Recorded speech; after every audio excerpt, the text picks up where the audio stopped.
আজকে সবাইকে নিয়ে চলে এসেছি আমার চাষের জমিতে। একটা বাঁধাকপি গাছ লাগিয়েছিলাম। বাঁধাকপিটা কিছুতেই বড় হচ্ছে না, যা মনে হচ্ছে কেটে নিতেই হবে।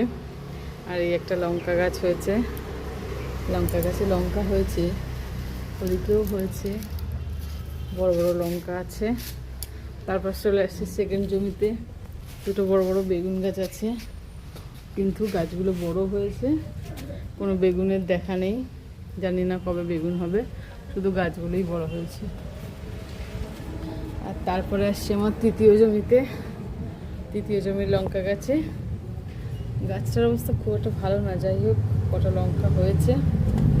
আর এই বেগুন গাছটায় একটু বেগুন হয়েছে, এই যে একটা বেগুন, ওই যে একটা বেগুন, ওই একটা বেগুন, কিন্তু বেগুনগুলো খুব একা একা, বুঝতে পারছি না কেন এরকম বেগুন হলো। পচা না, পচে গেছে।